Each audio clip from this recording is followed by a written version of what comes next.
कहानी की शुरुआत में हमें कुनान नाम के एक महाद्वीप के बारे में बताया जाता है जहां दुनिया स्वॉर्ड्स और सॉर्सरी यानी कि जादूगरी से चलती है। और ये तीन बड़े देश है, अमूरिया, इसिलफिन और वैनलोडिश। ये तीनों ही देश बहुत ही ज्यादा शक्तिशाली थे और तीनों की ही आपस में बिल्कुल नहीं बनती। एक भी देश में शुरू हुई कोई परेशानी तीनों देश के बीच युद्ध करवा सकती थी। और अब इस कहानी में एक विलन का भी होना जरूरी है, जिसका रोल निभाया है ड्रैगन जॉट नाम के एक ड्रैगन ने, जिससे सब डरते थे। और ये कहानी इसी ड्रैगन जॉट से बदला लेने की है, जो एक बच्चा अपने माँ बाप की मौत का उससे बदला लेना चाहता है। और अब हम किस्मेटे को देखते हैं, जो कि किसी जगह कैद होती है। उसके दोनों हाथ बंधे हुए थे और आसपास कुछ लोग कुछ मंत्र पढ़ रहे थे। और तभी आसमान में चांद दिखाई देता और साथ ही एक परछाई किस्मेट की ओर बढ़ती जा रही थी। वो मदद के लिए आवाज लगाती है, पर उस परछाई में से एक बहुत ही बड़ा ड्रैगन बाहर निकलकर किस्मेटे पर हमला करने वाला था। लेकिन वो एंड टाइम पर कुछ मंत्र बोलती है, जिससे उसका पूरा हुलिया बदल जाता है और मानो उसके अंदर असीम ताकतें आ गई हो। और साथ ही वो मंत्र पढ़ रहे लोग भी अपने असली रूप में आ जाते हैं, जो कि किस्मेटे के ही दोस्त हैं। ये सभी इस ड्रैगन को सील करने आए थे और फिर ये सभी सीलिंग सेरेमनी शुरू करते हैं। लॉर्ड बियारो बोलते हैं कि ceiling treasure sword of God और होली मिरर की मदद से वो इस इविल ड्रैगन डैजन जॉट को अनंत काल के लिए कैद कर रहे हैं। इस ड्रैगन ने धरती पर बहुत तबाही मचाई है, कितने ही लोगों की जान ली है और इन गुनाहों के लिए इसकी यही सजा है। इससे आगे वो कुछ बोल पाते कि उनकी शक्तियां कम पड़ने लगती है, क्योंकि किसी ने उन पर तीर से वार किया था। पर वो सभी को ये सेरेमनी जारी रखने को बोलते हैं, नहीं तो ये धरती इस ड्रैगन की तबाही से बच नहीं पाएगी। लेकिन वो ड्रैगन अपनी शक्तियों की मदद से आजाद होकर उनके जादुई शीशों को तोड़ देता है और अब वो बियारो के बेटे हीरो की तरफ बढ़ने लगा था। पर बियारो एक साथ अपनी सारी ताकत का इस्तेमाल करता है ड्रैगन को रोकने के लिए, जिससे हीरो ड्रैगन से दूर तो हो जाता है और ड्रैगन भी घायल हो गया था। वो गुस्से में वहां पर एक जोरदार धमाका कर देता और एक ही बारी में वहां पर सब कुछ तबाह हो गया था। और अब कई साल बीत जाते हैं, हम हीरो को सही सलामत देख पाते हैं, पर अब वो एकदम अकेला है। वो रेगिस्तान को पार करते हुए एक शहर में पहुंचता है, जहां पर उसे देखते ही एंट्री दे दी जाती है। वो मार्केट में घूम रहा था कि वहां पर नाम्बुको नाम के एक बड़े आदमी की एंट्री होती है, जो इतना अमीर था कि सबके ऊपर पैसों की बारिश कर रहा था। हीरो ये सब देख ही रहा होता है कि एक बच्चा उन पैसों को उठाने की कोशिश करता है, पर उसका दूसरा साथी उसे ये पैसे लेने से मना करता और ये बोलते हुए कि नाम्बुको ने ही उनके पैसे लिए और अब उन्हीं पैसों को उन सब में बांटकर बड़ा दानवीर बन रहा है। तो दूसरा साथी कहता है कि अगर उसे नाम्बुको से कुछ लेना है तो वो उसके ग्रैंड ट्रोवा को लेगा, जिससे वो कितना भी पैसा और खाना निकाल सकते हैं। इतना ही नहीं, वो उनकी कोई भी विश को भी पूरी कर सकता है। वो दोनों लड़के तो वहाँ से चले जाते हैं, पर उनमें से एक लड़का छिपकर वो ग्रैंड ट्रोवा लेने की कोशिश करने में लग जाता है, जो कि नाम्बुको भी देख लिया था। हीरो भी ये सब देख रहा होता है और वो गिरू की बात याद करता है कि इस शहर में हर तरह के लोग हैं और वो वहाँ से आगे बढ़ता है। फिर वहाँ पर एक आदमी, जो कि डलहैबट नाम के एक जाबाज योद्धा की कहानी सुना रहा था, जिसने गोल्डन पिसुकट्रम को बचाया था एक खतरनाक ड्रैगन से। और वो उस ड्रैगन का क्रेस्ट दिखाता है, जो कि उसके पूर्वजों ने जीता था। वो उस क्रेस्ट को बड़े ही शान से दिखाई रहा होता है कि एक बच्चा उसे वो चुराकर भागने लगता है, पर उस आदमी का एक चमचा हकाई बच्चे को पकड़कर उसे मारने ही वाला था कि तभी वहाँ पर हीरो एंट्री लेते हुए अपनी तलवार निकालता है और कहता है कि एक स्वॉर्ड्समैन को अपनी तलवार सिर्फ जरूरत पड़ने पर ही निकालनी चाहिए। सब लोग तो हीरो की इतनी बड़ी तलवार देखकर डर गए थे। हीरो फिर उस आदमी को एक सोने का सिक्का देकर वो क्रेस्ट खरीद लेता है, पर वो बच्चा हीरो को थैंक्स करने की बजाय हीरो को अपने काम से काम रखने की कहता है, क्योंकि ये तो उसका प्लान था यहाँ सभी को उलझा कर रखने का, ताकि उसके साथी इन लोगों के वॉलेट्स को चुरा सके। पर हीरो ने उनके सारे प्लान को ही खराब कर दिया और फिर वो हीरो से क्रेस्ट लेकर भाग जाता है। पर हीरो को वो क्रेस्ट चाहिए ही था, इसलिए वो उन बच्चे के ठिकाने पर पहुंचकर वो क्रेस्ट उनसे ले लेता है। और फिर जब वो उस बच्चे से उसका नाम पूछता है तो वो लड़का अपना नाम टॉमिट बताता है। वो बच्चे हीरो से वो क्रेस्ट छीनने के लिए उस पर हमला करने के लिए भी तैयार हो जाते हैं, पर हीरो सीधे खिड़की से भाग गया था। वहीं हम गिरू को हीरो की फोटो लेकर उसकी तलाश करते हुए देखते हैं। उसके साथ उसका साथी पलूपा भी है। फिर हम नाम्बुको को देखते हैं, जो कि उस शहर के मेयर को उसके सारे मैजिसाइड को बेचने को मजबूर कर रहा था। मेयर कहता है कि वो अगर ऐसा करेगा तो उनके प्राइसेस बहुत ज्यादा बढ़ जाएंगे, पर नाम्बुको तो यही चाहता था ताकि फिर वो इन मैजिसाइड को बेचकर ज्यादा दामों पर पैसे कमा सके। तभी नाम्बुको की एक मेड सारू मेयर का एक इम्पोर्टेंट पॉट तोड़ देती है। ये देखकर मेयर चिल्ला पड़ता है। इस पर नाम्बुको के सैनिक उस पर तलवार तान देते हैं। नाम्बुको उन्हें रोकता है। फिर वो मेयर को अपना ग्रैंड ट्रोवा दिखाते हुए लालच देता है कि अगर वो उसकी बात मानेगा तो वो उसके फायदे के लिए इसका इस्तेमाल करेंगे। मेयर इसके लिए राजी हो गया था, पर वो कहता है कि वो इसका इस्तेमाल डायरेक्टली नहीं कर सकता, वरना उसकी बदनामी हो सकती है। इसी बीच एक छोटा सा क्रिएचर ग्रैंड ट्रोवा को चुरा लेता है। सारू तुरंत ही अपने मैजिक की मदद से उस क्रिएचर को नीचे खींच लेती है और उसके साथ वही बच्चा पेसेट था। इसी बीच हम एक लड़की को देखते हैं जो कुछ जादुई सी जगह में गिर जा रही थी और जैसे ही वो पानी को छूती है सारा पानी बर्फ में बदल जाता है और सीन फिर से हीरो पर शिफ्ट होता है जो बच्चों से बचकर भाग रहा था। इस पकड़म पकड़ाई में एक बच्चा नीचे गिरने वाला था पर हीरो तुरंत ही उसे बचा भी लेता है और तभी उन्हें मालूम पड़ता है कि उनका एक साथी पेसेट मेयर के किले में पकड़ा गया और शाम तक उसे सजा दी जाने वाली है। और अब ये पूरी मंडली अपने दोस्त को बचाने के लिए भागती है जहाँ पेसेट को मारा जा रहा था। हीरो ने ये सब रोकने को कहता है पर सारू अपने सैनिकों को उसे मारने का ऑर्डर देती है, लेकिन हीरो चुटकियों में अपनी बड़ी सी तलवार से उन सबको ठिकाने लगा देता है। ये देखकर सारू अपने मैजिक का इस्तेमाल करती है जिससे वो एक बड़ा सा धमाका करती है पर हीरो आराम से उसका सामना करके निकल जाता है। और फिर यहाँ उसकी तलवार रिवील होती है जो कि काफी छोटी थी, बस उसकी म्यान ही बड़ी होती है। सभी ये सब देखकर कंफ्यूज हो ही रहे थे कि तभी उसे यंग मास्टर बुलाते हुए वहाँ पर प्रोटेक्ट करने के लिए गीरू पहुँच जाता है। हीरो उसे खुद को यंग मास्टर बुलाने से मना करता है। पालूपा कहता है कि ये गीरू की ही गलती है जो उसने हीरो से कहा कि वो 10 साल में आराम से मास्टर स्वॉर्ड्समैन बन जाएगा, यानी एक माहिर योद्धा। और हीरो भी अब इस लेवल पर डैजन जॉट को हराने के सपने देखने लगा है जो अभी तक उसके बस की नहीं है। सारू ने टोकते हुए कहती है कि वो अब सबको मार डालेगी और वो ग्रैंड ट्रोवा निकालती है जिसे देख हीरो पहचान जाता है कि ये तो उसके पिता की सीलिंग ट्रेजर है। ये देखकर नाम्बुको समझ गया था कि हीरो कहीं और से बिलोंग करता है। इस पर सारू कहती है कि ये नाम्बुको का ग्रैंड ट्रोवा है और इसकी मदद से वो कोई भी विश पूरी कर सकती है, यहाँ तक कि उसे मारने की भी। गीरू और हीरो दोनों फाइट के लिए अपनी तलवार उठा लेते हैं और सारू ग्रैंड ट्रोवा को एक्टिवेट करके अटैक करती है पर हीरो के सामने एक अदृश्य सी दीवार खड़ी हो जाती है जिससे वो अटैक रिफ्लेक्ट कर जाता और एक बड़े से पहाड़ पर धमाका करता है और अचानक से ड्रैगन डैजन जॉट उनके सामने प्रकट हो गया था। हीरो उसे देखते ही पहचान जाता है कि यही उसके माता पिता की मौत की वजह था। हम यहाँ पर हीरो के गर्दन के निशान को चमकता हुआ देख पाते हैं और ठीक ऐसा ही निशान डैजन जॉट के शरीर पर भी था। यहाँ पर सीन फिर से हीरो पर शिफ्ट होता है जो डैजन जॉट के ऊपर सीधे अपने तलवार से वार कर देता है, लेकिन अभी वो इसके लिए बहुत कमजोर है और एक साथ इतनी ताकत का इस्तेमाल करने की वजह से वो खुद ही बेहोश हो गया था। और फिर डैजन जॉट वहाँ मौजूद सभी लोगों पर अपना कहर बरसाने लगता है। आम इंसान तो उसकी आवाज के सामने भी टिक नहीं पा रहे थे। सारू ड्रैगन को रोकने के लिए ढेर सारी तीरें छोड़ने लगती है जो हीरो और गीरू को भी लगने वाली थी, पर डैजन उन दोनों को ही बचा लेता है अपने पंखों से और फिर वो अपनी तबाही बचाते हुए वहां से उड़कर चला जाता है। ये सब देखने के बाद नाम्बुको खुश हो गया था क्योंकि अब लोग डैजन के डर से उसके और मेयर के सामने झुकेंगे। फिर हम गीरू को देखते हैं जो कि हीरो को उन बच्चों के अड्डे पर ले आया था। बच्चों के पूछने पर गीरू बताता है कि 10 साल पहले गीरू के माता पिता लॉर्ड बियारो और किस्मेटे ने डैजन जॉट को सील करने की कोशिश करी थी, जिसे आज लोग डिजास्टर ऑफ बेल्बागोआ के नाम से जानते हैं। किस्मेटे को वहां पर डैजन के लिए किसी चारे की तरह इस्तेमाल किया गया और फिर लॉर्ड बियारो के सीलिंग ट्रेजर, किस्मेटे की सॉर्ड ऑफ गॉड, हीरो के होली मिरर और 100 शक्तिशाली मेजेज के साथ सीलिंग सेरेमनी शुरू किया गया। सभी को लगा था कि सीलिंग कामयाब रहा, पर इस सेरेमनी की आग ने सबको अपने चपेट में ले लिया और सभी एक ऐसी अग्नि में समा गए जिससे उनका लौट पाना नामुमकिन था और बस हीरो वहां से बच पाया था और वो भी गीरू की वजह से ही। तब से हीरो अनाथ हो गया और तभी वहां पर हीरो होश में आकर तुरंत ही डैजन को ढूंढने लगता है उसे खत्म करने के लिए। टॉमिटे कहता है कि वो अपने इन स्किल से डैजन को नहीं हरा सकता, पर हीरो कहता है कि उसने आज के दिन के लिए ही इतनी ट्रेनिंग की ताकि वो अपने माता पिता की मौत का बदला ले सके। पेसेटे कहता है कि वो ग्रैंड ट्रोवा का यूज कर सकता है डैजन को हराने के लिए। हीरो भी कहता है कि उसके पिता भी जरूर यही करने की कोशिश कर रहे होंगे, इसीलिए अब वो नाम्बुको के ग्रैंड ट्रोवा को चुराने का ठान लेते हैं। अब ये तीनों नाम्बुको को ढूंढने के लिए निकल पड़ते हैं। हीरो बताता है कि उसने सोने के सिक्कों की मदद से ये क्रेस्ट खरीदा है। ये सुन पालूपा को गुस्सा आ जाता है क्योंकि वो सिक्के उसके थे और उसके हिसाब से ये क्रेस्ट भी नकली है, पर ये दोनों पालूपा को गुस्से में छोड़कर भागने लगते हैं और बेचारा पालूपा अपने छोटे छोटे पैरों से उनका पीछा करने में लग जाता है। और वहीं सारू को पता चलता है कि नाम्बुको उसे छोड़कर चला गया ताकि वो यहाँ रुककर हीरो को ढूंढ सके। वहीं एरिन नाम की एक लड़की हीरो के पास पहुंचती है जहाँ पर हीरो खाने के लिए भटक रहा था क्योंकि नाम्बुको के खिलाफ जाने की वजह से कोई भी उसे खाना देने के लिए तैयार नहीं था।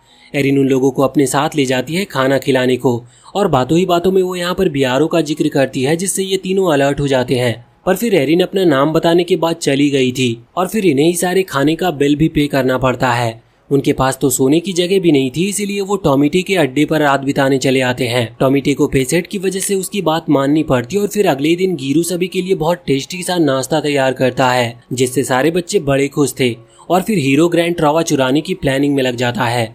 लेकिन गीरू से पहले अपनी ट्रेनिंग पूरी करने को कहता है क्योंकि अभी भी वो तलवारबाजी में माहिर नहीं है। और अब गीरू उसकी ट्रेनिंग स्टार्ट करवाता है जिससे हीरो को इन स्लाइम्स के साथ फाइट करनी है। पर ये देखने में जितना आसान है उतना असल में था नहीं, क्योंकि ये स्लाइम्स बहुत फास्ट है और बहुत चिपचिपे भी। हीरो बड़ी तलवार यूज करने को कहता है पर गीरू कहता है कि इस टास्क के लिए ये तलवार एकदम परफेक्ट है। और फिर ये स्लाइम्स हीरो पर अटैक करना शुरू कर देते हैं जिससे उसकी हालत काफी खराब हो रही थी। पालूपा गीरू को कहता है कि वो जानता है ना कि हीरो के अंदर तलवारबाजी का कोई टैलेंट नहीं है, पर गीरू कहता है कि उसके अंदर टैलेंट है जो वो साबित करके रहेगा। और फिर वो कुछ मॉन्स्टर्स को मारने चला जाता है ताकि उन्हें बेचकर पैसे कमा सके। इधर हीरो की हालत खराब हो रही थी। उसे लग रहा था कि ये स्लाइम्स इतने छोटे हैं तभी वो इन्हें हरा नहीं पा रहा, इसीलिए उसे किसी बड़े को हराना चाहिए। और तभी उसकी नजर पालूपा के पीछे आ रहे सैंड ड्रैगन पर पड़ती है और वो ड्रैगन पर हमला करने लगता है। पर तभी वो देखता है कि उस ड्रैगन में एक लड़की बैठी है और उस लड़की के कहने पर वो ड्रैगन बड़ी शांति से वहां से चला जाता है। फिर वो लड़की तुरंत ही हीरो को गले लगाकर उसकी धड़कनें सुनने लगती है और फिर वो उसे अपने साथ ले चलने लगती है और अपना नाम सरातो बताती है। इनकी बातें चली रही थी कि तभी गीरू वहां पर आता है। पहले तो वो सरातो को कोई मॉन्स्टर समझ लेता है, पर हीरो उसे बताता है कि ये बस एक नॉर्मल सी लड़की है। सरातो की अजीब सी बातों को सुनकर पालूपा कहता है कि उनका इस लड़की से दूर रहना ही ठीक होगा और तीनों वहां से चुपचाप खिसक लेते हैं। लेकिन वापस आने के बाद भी हीरो के दिमाग से वो लड़की जा ही नहीं रही थी। टॉमीटे उसे छेड़ने लगता है कि कहीं उसे उस लड़की से प्यार तो नहीं हो गया। हीरो कहता है कि पता नहीं क्यों वो लड़की उसे बड़ी अकेली लगी, मानो वो बहुत दुखी हो। तो टॉमीटे कहता है कि वो और उसके दोस्त भी हमेशा से अकेले रहे हैं, उन्हें तो मालूम भी नहीं कि उनके पिता कौन है, वो जिंदा है भी या नहीं, लेकिन फिर भी वो सब इस दुनिया में सरवाइव कर रहे हैं। पर फिर भी हीरो सरातो को दिमाग से निकाल नहीं पा रहा था। वहीं हम देखते हैं कि सारू अपने सैनिकों के साथ हीरो को ढूंढने में लगी थी, जिसके लिए वो अपने मैजिकल मिरर का यूज करने की कोशिश करती है, पर उसे कुछ मालूम ही नहीं चलता और उसके सामने से ही सरातो निकलती है जिस पर एरिन ने नजर रखी थी। और वहीं नाम्बुको ने अपनी चालें चलना शुरू कर दिया था। वो अब सभी देशों में डेजन जॉर्ड के जागने की बात फैलाने को कहता है ताकि सभी में डर का माहौल फैल जाए और साथ ही वो ज्यादा से ज्यादा मैजिक स्टोन्स बनाने का ऑर्डर देता है। और फिर वो डॉक्टर बफेलोपा को जल्दी से खतरनाक हथियार तैयार करने को कहता है क्योंकि जल्दी युद्ध शुरू होने वाला है जिसके लिए तीनों देशों को हथियार की जरूरत होगी और वो इसी से अपना फायदा उठाएगा। और फिर हम डॉक्टर बफेलोपा के पास सरातो की जादुई छड़ी की तरह एक छड़ी को देखते हैं और वो मनी मन सरातो को अपना ध्यान रखने को कहते हैं, यानी वो उसे जानते हैं। वहीं सरातो ने हीरो को ढूंढ लिया था। टॉमीटे पूछता है कि उसे यहाँ का पता कैसे चला, तो वो कहती है कि वो इम्पोर्टेंट चीजों को खुद पता लगा लेती है और हीरो को कहती है कि जहाँ वो रहेगा वही उसका ठिकाना भी है। ये सुन हीरो बिना किसी से पूछे साथ रहने की परमिशन दे देता है। अगले दिन गीरू फिर से शिकार पर निकल गया था ताकि वो पैसे इकट्ठा कर सके और वहीं हीरो सरातो के साथ ट्रेनिंग के लिए गया होता है और पिछले दिन की तरह आज भी हीरो बस मार ही खा रहा होता है स्लाइम से। तो सरातो पूछती है कि वो इस तरह से मार खा के जीत रहा है या हार रहा है। सरातो की बातें ऐसी होती है मानो उसका दिमाग एक छोटे बच्चे की तरह जो कि अभी दुनिया को समझ ही रही हो। हीरो उसके सवाल से परेशान होकर कहता है कि ये बस ट्रेनिंग है जो वो डेजन जॉर्ड को हराने के लिए कर रहा है कि तभी एक भेड़िया उनके ऊपर अटैक कर देता है। हीरो उसका सामना करने की कोशिश करता है पर उसके एक पंजे से वो घायल हो गया था। फिर वो मॉन्स्टर सरातो की ओर बढ़ने लगता है तो हीरो हिम्मत करके फिर से खड़ा होता है उसे बचाने के लिए। तो वो मॉन्स्टर फिर से उसके ऊपर अटैक करता है पर वो हीरो को चोट पहुंचाने से पहले ही रुक गया था।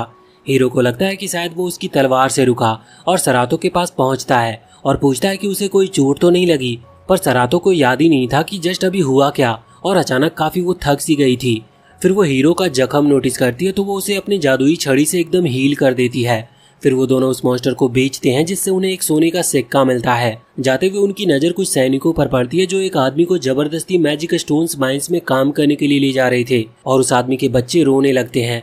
ये देख हीरो को बिल्कुल भी अच्छा नहीं लगता और वो उन्हें रोकने की कोशिश करता है पर वो सैनिक उसे भी मारकर अपने साथ काम कराने ले जाते हैं। सरातो उन बच्चों को शांत कराती है और तभी टॉमीटे भी उसके पास आता है और एरिन ने भी अभी उनके ऊपर नजर रखी होती है। यहाँ हीरो को गुस्सा आ रहा था कि इन लोगों ने उसकी पहली कमाई भी छीन ली। यहाँ पर वो खुद की मदद तो कर नहीं पा रहा था लेकिन सबकी मदद करने का सोच लिया था। और वहीं सारू को भी उसके कैद होने का पता चल चुका था और वहीं टॉमीटी और सरातो भी हीरो को बचाने के लिए जा रहे होते हैं और हीरो खुद भी क्रेस्ट की मदद से दीवार में छेद करने की कोशिश करने में लगा हुआ था, पर उसके साथ के लोगों को लग रहा था कि उसकी ये मेहनत पानी में जाने वाली है। इसके बाद हम मेयर को देखते हैं जो नाम्बुको के ऑर्डर्स को मानते मानते अब तंग आ चुका था और अब वो बगावत करने की सोच लेता है। वो अपना एक सीक्रेट लेजर निकालता है जिससे उसने अपने घोटालों का सारा हिसाब लिख रखा था, पर वो लेजर अपने जगह से गायब थी क्योंकि ये लेजर अब टोमेटो और सरातो के हाथ लग गई होती है और वो मेयर को ब्लैकमेल करते हैं कि वो उसे ये लेजर लौटा देंगे, पर उसकी दो शर्त उसे माननी होगी। पहली कि वो हीरो को आज़ाद करे और दूसरी कि वो माइंस में काम कर रहे लोगों को छोड़ दे। मेयर इसके लिए मना करता है, तभी उसके सैनिक चारों तरफ से दोनों को घेर लेते हैं। लेकिन तभी वहाँ पर एंट्री होती है गीरू और पलूपा की। मेयर उन्हें अरेस्ट करने की कहता है, लेकिन गीरू की तलवार देख सैनिकों की हिम्मत भी नहीं होती। टोमेटे तुरंत उसे वो लेजर लेने को कहता है जिससे वो हीरो को बचा सकेंगे और फिर मेयर को उनकी शर्तें माननी ही पड़ती है। आजाद होकर हीरो टोमेटो और सरातो को थैंक यू कहता है। उसे देख साफ लग रहा था कि वो सरातो के प्यार में पड़ गया है।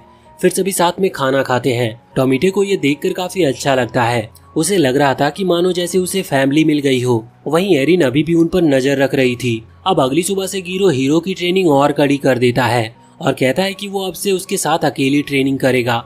ये सुनकर हीरो शर्मा कर कहता है कि सरातो खुद उसका पीछा कर रही है, पर सरातो आज भी उसके पीछे पीछे आ रही थी। तो हीरो उसे अपना सिक्का देकर कुछ खरीदने को कहता है, इसीलिए सरातो मार्केट में घूम रही थी। पर तभी एरिन उसे अपने साथ हॉट स्प्रिंग में बात करने के लिए ले आती है और उसे बताती है कि यहाँ नहाने से हर तरह के जख्म ठीक हो सकते हैं। तो सरातो तुरंत पानी में उतर जाती है। वहीं एरिन सारू को भी नोटिस कर लेती है और पलूपा टोमेटे भी वहीं की ओर आ रहे थे क्योंकि उन्हें मालूम चला है कि वहाँ कोई खतरनाक मॉन्स्टर है और उसे पकड़ने वाले को 300 सोने के सिक्कों का इनाम मिलेगा। और वहीं हम देखते हैं कि इधर हीरो अपने ट्रेनिंग से एकदम परेशान हो गया था। उसे बस जल्दी से जल्दी डेजन को मारकर खत्म करना है। पर गीरो उसे डांटते हुए कहता है कि अगर इस समय उसे ग्रैंड ट्रोवा मिल भी गया तो भी वो डेजन को हरा नहीं पाएगा क्योंकि अभी वो इतना काबिल नहीं। जब 100 मेजेज मिलकर भी डेजन को हरा नहीं पाए तो हीरो को तो उसे डेजन को चैलेंज करने का भी हक नहीं होना चाहिए। गुस्से में आकर हीरो गीरू पर हमला कर देता है। वहीं एरिन सतारो से उसके बारे में कई सवाल पूछने की कोशिश कर रही थी, पर सतारो जवाब ही ऐसे देता है कि एरिन को उसके बारे में कुछ समझ में ही नहीं आ रहा था। तभी सारू उनके सामने आती है और उन्हें यहाँ पर रहने वाले मॉन्स्टर के बारे में बताती है जिस पर बाउंटी भी है। ये सुन सतारो बोल पड़ती है कि मतलब उसे मारने पर हमें सिक्के मिलेंगे, जिसे वो हीरो के साथ इकट्ठा कर रही है। पर एरिन तुरंत उसका मुंह बंद कर देती है ताकि सारू हीरो का नाम ना सुन ले। वहीं इधर टोमेटे पालूपा गीरू के पास उस मॉन्स्टर के बारे में बताने पहुंचते हैं तो वो देखते हैं कि हीरो उससे लड़ने की कोशिश कर रहा है और गीरू भी हीरो के ऊपर जोरदार वार कर देता है जिससे हीरो ज्यादा ही घायल हो गया था। इसीलिए गीरू उसे लेकर हीलिंग स्प्रिंग ले जाने लगता है, लेकिन उन्हें सारू के सैनिक आता हुआ देख लेते हैं। असल में सारू को अंदाजा था कि वो लोग यहाँ बाउंटी का सुनकर आ सकते हैं, इसीलिए वो भी यहीं पर आई थी। अब गीरू हीरो भी वहाँ पर पहुँच चुके थे। गीरू बताता है कि उसे हीलिंग स्प्रिंग का पता था, इसलिए उसने आज हीरो की ट्रेनिंग सख्ती से करवाई और उसे बाउंटी का भी पता है, तो शायद उन्हें वो मॉन्स्टर भी यहाँ पर मिल जाए। और अब धीरे धीरे हीरो के घाव भी ठीक होने लगते हैं। सारू और एरिन को भी इनके यहाँ पर होने का पता लग गया था। एरिन सारू का ध्यान भटकाने के लिए उसे फालतू के सवाल पूछने लगती है कि उसे कैसे लड़के पसंद है। सारू तो ये सुनकर तुरंत बताती है कि वो नाम्बुको को पसंद करती है, यहाँ तक कि वो उसके साथ काम भी करती है और नाम्बुको उसे अपना दायां हाथ मानता है और यहाँ पर वो उसके काम से ही आई है हीरो नाम के एक लड़के को ढूंढने के लिए। तो सतारो बोल पड़ती है कि वो जानती है हीरो को, पर एरिन फिर से किसी तरह सारू को ये बात सुनने नहीं देती। वहीं टोमेटे हीरो के गर्दन और चेस्ट पर बने निशान के बारे में पूछता है तो गीरू बताता है कि ये उसका बर्थ मार्क है। पहले ये इससे भी बड़ा था जो उसे ट्रेजेडी ऑफ बालबागोआ से मिला था। टोमेटे रियलाइज करता है कि हीरो की जिंदगी काफी मुश्किल रही है। गीरू बताता है कि उसने ये सब हीरो की हिम्मत देखने के लिए किया था ताकि वो जान सके कि वो बदला लेने के लिए किस हद तक जा सकता है। तभी हीरो को होश आता है और सारू उसकी आवाज पहचान तुरंत इशारा कर देती है, जिससे उसके सैनिक तुरंत ही उस मॉन्स्टर को बाहर निकालते हैं। पर वो मॉन्स्टर सारू की बात मानकर हीरो को पकड़ने के बजाय सरातो को पकड़ लेता है। गीरू तो उस मॉन्स्टर को देखकर खुश हो गया था क्योंकि अब वो इससे ढेर सारे सिक्के जीत सकता है और ये मॉन्स्टर एकदम बेकाबू हो गया था। इवन ये सारू को ही उठाकर फेंक देता है। गीरू फिर जल्दी से सरातो को आजाद कराता और दूसरे ही वार में उस मॉन्स्टर को खत्म भी कर देता है। हीरो फिर तुरंत ही सरातो को बचाता है, पर उन्हें इतनी मेहनत करने के बाद भी कोई इनाम नहीं मिलता। लेकिन फिर भी इसे मार्केट में बेचकर उन्हें ठीक ठाक सिक्के तो मिल ही जाएंगे, जिससे वो सबके लिए सिंपल वाले आर्मर तो ले ही पाएंगे। पर वहीं टोमेटे और उसके दोस्त काफी उदास थे कि अब गीरू और हीरो यहाँ से चले जाएंगे और न ही उन्हें अच्छा खाना मिलेगा अब से। और अब अगले दिन ये सभी हीरो और गीरू को बाय करने को पहुंचते हैं। तभी टोमेटे कहता है कि वो भी हीरो के साथ जाना चाहता है। उसके दोस्त काफी दुखी होते हैं, पर वो जानता है कि उनसे ज्यादा हीरो को उसकी जरूरत है और आखिर उसे भी ग्रैंड ट्रोवा चाहिए ताकि वो इस दुनिया को बदल सके। और फिर ये पांचों एक साथ सफर के लिए निकल लेते हैं। एरिन उन्हें बताती है कि वो मॉन्स्टर सारू ने हीरो को पकड़ने के लिए भेजा था। वो बताती है कि वो भी उनके साथ चल रही है। गीरू मना करता है क्योंकि उसे एरिन पर विश्वास नहीं है, लेकिन फिर एरिन उन्हें नक्शा दिखाती है जिससे वो नाम्बुको तक पहुंच सकेंगे। ये देखकर हीरो तुरंत ही उससे हाँ कर देता है। वो बताती है कि नाम्बुको जिस शहर में रहता है उसका नाम लैंड वेयर विशेष डाई है। हीरो तो अब बहुत ही ज्यादा एक्साइटेड हो गया था नाम्बुको को पकड़ने के लिए, इस बात से अनजान कि उनके ऊपर उड़ रही इस चील से नाम्बुको उन पर नजर रख रहा है। पर ये सभी बड़े मजे से अपने रास्ते पर आगे बढ़ रहे थे। तभी वो चील उन पर हमला करने को आता है। हीरो बड़ी ही तेजी से उसका सामना करने को जाता है, लेकिन फिर से उसे चोट लग जाती है और फिर गीरू उस चील को भगाता है। इसके बाद गीरू उन्हें इसी जंगल में कैंप लगाने को कहता है। अब रात को सब खाना एंजॉय कर रहे थे। पालूपा को जंगल की काफी समझ थी, जिससे टोमिटे उससे काफी इम्प्रेस होता है। तभी गीरू बताता है कि सरातो अभी तक पानी लेकर लौटी नहीं, इसीलिए हीरो उसे ढूंढने जाता है, जहाँ उसे एरिन मिलती है। वो उससे साथ आने की वजह पूछता है, पर वो बस इतना ही बोलती है कि वो उसकी हेल्प करने के लिए आई है, इसीलिए फिर वो आगे बढ़ जाता है। फिर हम देखते हैं कि नाम्बुको दूसरे देशों को हथियार बेचने में लगा है। फिर वहाँ पर सारू आती है, जिसे वो खूब डांट लगाता है और फिर उसे वो चील का कंट्रोल देकर हीरो पर नजर रखने को कहता है। अगले दिन ये लोग फिर अपना सफर जारी रखते हैं। हीरो तो इन्हें लीड करते करते इनका बॉस बन गया था और यहाँ इन्हें काफी परेशानी हो रही थी, क्योंकि मैजिक स्टोन्स के प्राइसेस बढ़ते ही जा रहे हैं। और तभी अचानक से सारू उनके सामने आकर उन पर अपने मॉन्स्टर से हमला कर देती है और हमेशा की तरह हीरो एक्साइटमेंट में अकेले फाइट करने के लिए बढ़ जाता है और पिटता रहता है। इस बार तो उसकी तलवार भी टूट गई थी। और यहाँ पर पालूपा एक मैजिकल बॉक्स निकालता है, जिसमें वो सरातो और टोमेटो को डालकर खुद भी जाकर छिप गया था। और यहाँ पर सारू हीरो को कैद करने वाली थी। गीरू उसे रोकने के लिए आगे बढ़ता है, पर सारू उस पर अपने मैजिक से अटैक करके उसे बांध देती है। साथ ही उसका यह अटैक इतना पावरफुल था कि जमीन में दरार पड़ गई थी और फिर वो गीरू को मारने वाली थी, जो हीरो को बर्दाश्त नहीं हो सकता था। और अब वो अपनी पावर को अवेकन करता है। उसके अंदर से नीली रोशनी निकलने लगती है, मानो वो खुद किसी मॉन्स्टर में तब्दील होने लगता है और फिर तुरंत ही वो सारे सैनिकों को हरा देता है। सारू भी उससे डरकर भाग जाता है, जिसके बाद हीरो नॉर्मल होकर बेहोश हो गया था। और थोड़ी देर बाद जब उसे होश आता है तो वो अपने सामने नाम्बुको को जाते हुए देखता है, पर वो उसे कुछ कर नहीं पाता, क्योंकि उसमें अभी ताकत ही नहीं बची थी और न ही उसे विश्वास हो रहा था कि वो कैसे एक मॉन्स्टर में तब्दील हो गया था। फिर वो बाकी सबको ढूंढने में लग जाता है। वहीं सरातो, टोमेटो और पालूपा भी बाहर निकलकर हीरो और गीरू को ढूंढने लगते हैं। उन्हें गीरू तो मिल जाता है, पर वो भी घायल था, लेकिन सरातो के छूते ही उसे होश आता है और वो नीचे देख हैरान था कि इन सैनिकों को किसने मारा होगा, जो फिर से डॉक्टर बेफेलोपा के एक नए इन्वेंशन को एक देश को बेचने आया था। और ये इन्वेंशन एक मॉन्स्टर और इंसान को मिलकर एक नया मॉन्स्टर बनाता है। वहाँ की रानी तो इस इन्वेंशन से काफी खुश हो गई थी, ये सोच के कि इससे अब वो और भी खतरनाक सेना खड़ी कर सकेगी और पूरी दुनिया पर राज कर पाएगी। लेकिन वहीं डॉक्टर बेफेलोपा बड़े परेशान थे, क्योंकि उनकी कैलकुलेशन में कुछ गड़बड़ हो गई थी। पर नाम्बुको उनकी परेशानी सुनता ही नहीं। तभी हीरो उनके सामने आ जाता है नाम्बुको को रोकने के लिए। उसके इस खोज की वजह से कितने मासूम इंसान बलि चढ़ जाएंगे, पर नाम्बुको के लिए इंसान की जान की कोई कीमत नहीं थी। उसके हिसाब से ये सभी उससे छोटे हैं और वो उनके साथ कुछ भी कर सकता है। इस बात पर हीरो को गुस्सा आ गया था और वो अपनी तलवार निकालने ही वाला होता है कि तभी वो रियलाइज करता है कि उसकी तलवार उसके पास नहीं है। वो आगे कहता है कि वो ऐसे भी नाम्बुको को मार सकता है और सीधे उसे मुक्के मारने को आगे बढ़ता है, पर नाम्बुको उसके सामने से हट गया था, जिससे हीरो नीचे गिर जाता है। और फिर नाम्बुको उसे कहता है कि वो उसे ही ढूंढ रहा था और पूछता है कि उसका डेजन जॉर्ड के रिवाइवल से क्या संबंध है। हीरो कहता है कि उसे बस वो ग्रैंड ट्रॉवा चाहिए, लेकिन नाम्बुको उसे कैद कर लेता है और आज के अपने एक सेलिब्रेशन में बुलाता है। और वहीं इधर ये सभी हीरो को लेकर काफी परेशान थे। वो समझ ही नहीं पा रहे थे कि आखिर हीरो ने इतने लोगों को कैसे हराया। एरिन गीरू से पूछती है कि हीरो क्या मैजिक का यूज कर सकता है, तो पालूपा कहता है कि उसे मैजिक नहीं आता था। और फिर वो गुस्से में एरिन से पूछता है कि जब ये सब हो रहा था तो वो कहाँ गायब हो गई थी। तो एरिन कहती है कि वो इतनी समझदार तो है कि उसे मालूम है कि कब कहाँ से गायब होना है। इस बात पर पालूपा को उस पर काफी गुस्सा आता और फिर ये सब हीरो को ढूंढने के लिए निकल जाते हैं। वहीं नाम्बुको रानी को बताता है कि उसने रानी के लिए एक महफिल सजाई है और फिर वो कुछ लड़कों को उसके पास भेजने चला जाता है। उसे बस रानी के पैसों से मतलब है, जिनसे वो और रिसर्च कर सकेगा और अंधा पैसा कमाएगा। तभी सारू उससे आकर बताती है कि उसने हीरो को पकड़ने की कोशिश की थी, पर वो लड़का बहुत ही डरावना है और बहुत ही शक्तिशाली भी, इसलिए वो उसका सामना नहीं कर पाई। पर नाम्बुको को उसकी बातों पर विश्वास ही नहीं होता। उसे लग रहा था कि सारू बस बहुत ज्यादा डर गई होगी अपनी नाकामयाबी के बारे में उसे बताने को। वहीं गीरू और उसके साथी उस हाफ मॉन्स्टर और हाफ ह्यूमन के पास पहुंच गए थे। गीरू उसकी लाश को देखकर समझ गया था कि इसे नाम्बुको ने मारा है और उसी ने हीरो को कैद कर लिया है। वहीं हीरो को एक कुर्सी पर बांध कर रखा गया होता है, जहाँ पर वो छटपटा रहा था खुद को छुड़ाने के लिए कि तभी नाम्बुको वहाँ पर आता है अपने साथ ढेर सारे औजार लेकर। जिनसे अब वो हीरो को टॉर्चर करने वाला था ताकि वो हीरो से उसकी सच्चाई निकलवा सके।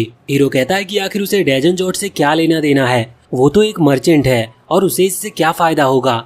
नाम्बुको कहता है कि उसे डेजन जॉर्ज के जागने से मतलब नहीं, उसे मतलब है उसके जागने से आने वाले डर, तबाही और युद्ध से, जिससे सभी को हथियारों की जरूरत होगी और उन हथियारों को बेचकर वो ढेर सारे पैसे कमाएगा। अब वो हीरो को चोट पहुंचाने ही वाला था कि वो रानी किसी बात पर चिल्ला उठती है, इसीलिए नाम्बुको को उसे संभालने बाहर जाना पड़ता है और इसी बीच हीरो खुद को आजाद करने में कामयाब हो जाता है उस क्रेस्ट की मदद से। वहीं डॉक्टर बफेलोपा के एक डिवाइस को अचानक से सरातो के वहां पर होने का पता चलता है, पर वो खोजते खोजते हीरो के पास पहुंच जाते हैं। वो हीरो से पूछते हैं कि क्या वो सरातो को जानता है, तो हीरो हाँ में सर हिलाता है, जो जान बफेलोपा बड़े खुश होते हैं। पर हीरो को लगता है कि वो भी नाम्बुको के साथ मिले हैं, पर तभी वो बताते हैं कि हीरो का हार्ट कुछ अलग धड़क रहा है, मानो ये दिल हीरो का हो ही ना। वो बताते हैं कि जरूर हीरो के दिल में कोई राज छिपा है और अब वो सरातो की वजह से उसकी मदद करने को तैयार हो जाते हैं। वो हीरो को एक जादुई दवाई देते हैं, जिसे पीते ही हीरो वहाँ से गायब होता है और टेलीपोर्ट करता हुआ अपने दोस्तों के पास पहुँच जाता है, जिससे उसके सारे दोस्त उसे देखकर बहुत खुश होते हैं। इसके बाद ये सभी एक गुफा में आराम कर रहे होते हैं और एरिन बाहर देखकर बताती है कि इस जगह पहले मैजिक स्टोन हुआ करते थे, पर नाम्बुको ने सारे मैजिक स्टोन्स निकाल लिए। तभी सरातो हीरो को स्मेल करके कहती है कि उससे डॉक्टर बेफेलोपा जैसी स्मेल आ रही है।